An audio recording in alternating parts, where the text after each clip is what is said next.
Welcome all. So we'll be discussing the TIFR math problem number 6 from 2020 paper.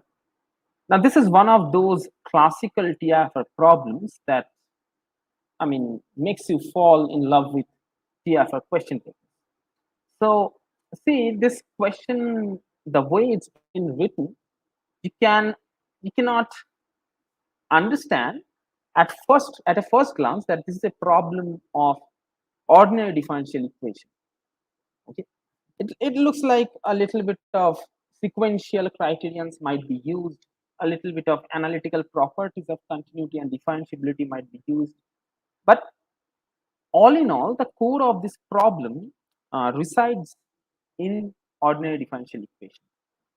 Now, as you can see that it has been given, a set has been given of differentiable real valued functions, and this has been given to you as 0. So then which of these following options needs to be true? So like which of the following ones are correct?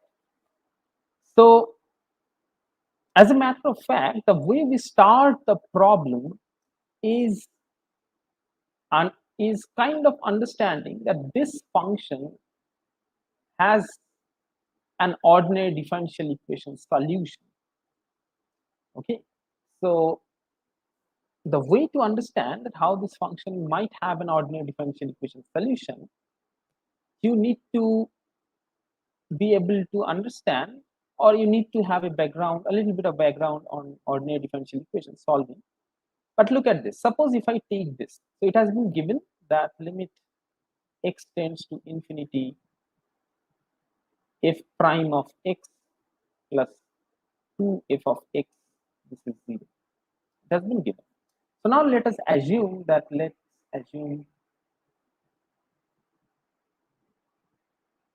f prime of x plus 2f of x, this is equals to some g of x. Now see, one of the fact is a very key factor here, that it has been given to you that f is differentiable. It has been given to you. So the moment you have something like this, what is the, or let's say, what's the first ordinary differential equation that pops to your head? The differential equation of the form like this.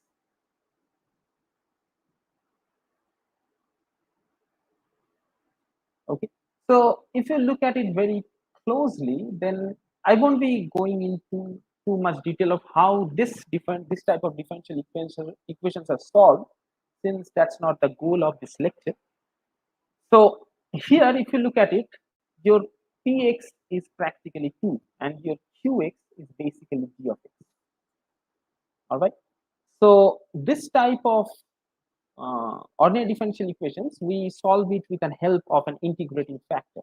So the integrating factor of this type of equations are always of this form. All right, so here in this problem, you can understand that what should be the integrating factor. The integrating factor is e to the power 2x dx, right? Integrating factor. So it will have this as like this, e to the power. So since your px is 2, then you will have it as 2x. So that's the integrating factor. So what's the solution of this differential equation? And the solution will exist because the solutions of this type of differential equations exist, provided that px and qx are very px and qx are such type of functions which are given to us by the hypothetically that those type of functions are given to us now. So the solution that exists here, it will always look like this. What is the solution of this? So dy dx plus pxy equals to qx. What is the solution? So the solution is y of x, right?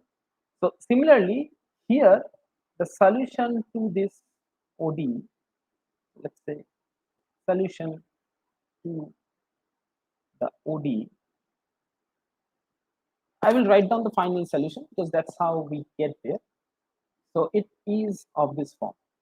F of x will look like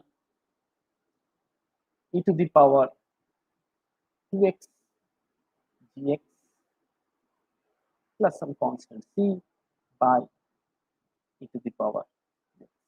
So that's how the solution of these type of equations, ordinary differential equations, are computed. All right. Now, as you can see, that the only thing that we require now is what is the limit x tends to infinity f of x, provided from the problem we already have this limit x tends to infinity gx is equals to 0. Okay, so because as you can see, since I have taken f prime of x plus 2 f of x equals to gx, and since limit x tends to infinity, this is 0, that actually implies gx limit x tends to infinity is 0. So to do that, what we will do, we will just integrate it over 0 to infinity. So let's just take it like this: e to the power 2x gx by e to the power 2x. This can, so this part, if this part goes to 0, then this integral will always go to 0. Limit x tends to infinity. Why? Because see, f is a function defined from R to R, as you can see. F is a function from R to R, right? It's a function from R to R. So what happens is, if you can take this from, let's say, minus infinity to infinity, then you can actually break it down to the usual plus 2 level tree. You can actually break it down to minus infinity to 0, then 0 to infinity. Now, how do you compute those type of integrals? So you compute those type of integrals like this, no? That you take 0 to x, limit x tends to infinity, or you take limit x tends to infinity, let's say minus infinity x to 0. Okay, so if each of these are separately 0, then the entire integral will be 0. So it suffices if I can actually prove that this thing goes to 0 as limit x tends to infinity, because then by the same argument this portion will also go to 0. Now if you look at this, then if I'm actually looking at limit x tends to infinity 0 to x e to the power 2x gx by e to the power, sorry, so not by division here, e to the power 2x. Now as you can see that limit x tends to infinity, if I put tends to infinity here, this function will shoot towards infinity because e to the power 2x will go to infinity, right? So this is an infinity by infinity situation. So what's our remedy to that, to compute the integral? So our remedy to that is using the L'Hospital rule. So if I use the L'Hospital rule here, then what will happen? I will have something like this: e to the power 2x gx, then ddx of x minus 0. So this is where I have actually, I'm using the differential formula for the integrations, right? So the formula that I'm actually using here, let me write down the formula first. So it's like this, that if you have phi x, psi x, both of them are differentiable, and you have f of t, then the ddx of this, it will be f of psi x, psi prime of x minus f of phi of x, phi prime of x. So that's precisely what we are also doing here. So as you can see, since it's x tends to infinity, I have taken x here, so it is e to the power 2x gx, and like ddx of x is 1, and if you put 0 here, then it's 0. So this is divided by 2 e to the power 2x. So now as you can see, this goes away. So now we are left to find out limit x tends to infinity, what is gx by 2. So we know limit x tends to infinity, gx tends to 0, hence this part will tend to 0. Similarly, for the minus infinity part, you can also prove that it's the same thing. You can prove it that this goes to 0.